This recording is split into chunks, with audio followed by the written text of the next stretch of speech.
বর্তমানে যে শারদীয় দুর্গোৎসব অনুষ্ঠিত হয়, এই উৎসবকে অনেকে রামায়ণে বর্ণিত দুর্গাপূজার রূপ বলে মনে করেন। অযোধ্যাপতি রাম ছিলেন ভগবান বিষ্ণুর সপ্তম অবতার। 14 বছর বনবাসকালে তাঁর স্ত্রী সীতাকে দৈত্যরাজ রাবণ অপহরণ করেন। রাবণের কবল থেকে সীতাকে মুক্ত করার জন্য রাম দৈত্যরাজা বধ করার সিদ্ধান্ত নেন। ভগবান রামচন্দ্র রাবণের প্রাণনাশের সাফল্য অর্জনের জন্য দেবী দুর্গার কৃপা কামনা করেন। সেজন্য তিনি আদ্যাশক্তি দেবী দুর্গার আরাধনা করেন। ঐতিহ্যগতভাবে দেবী দুর্গা বসন্ত ঋতুতে পূজিত হতেন, কিন্তু যুদ্ধের কারণে রামচন্দ্র শরৎ ঋতুতে দেবীর আশীর্বাদের জন্য প্রার্থনা করেন। যদিও শরৎকাল দেবদেবীদের ঘুমের সময় বলেই জ্ঞাত, কারণ এ সময় দিন ছোট ও রাত বড় হয় এবং রাত সাধারণত রাক্ষস জাতির পরিচায়ক বলে গণ্য করা হয়।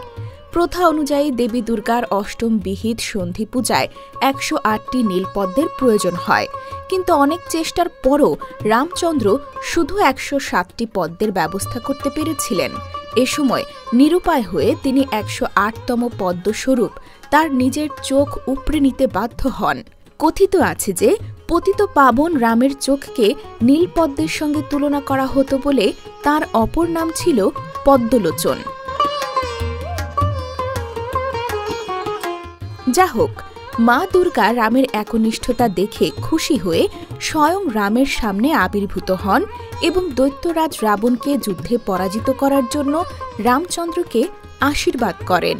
মা দুর্গার এই অসময়ে আবাহন বাংলায় অকাল বোধন হিসেবে পরিচিত হয়।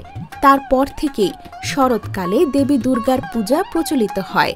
শরৎকালীন দুর্গাপূজা শারদোৎসব নামে পরিচিত হয় এবং সমস্ত বাঙালি অধ্যুষিত অঞ্চলে বৃহৎ আকারে পালিত হয়।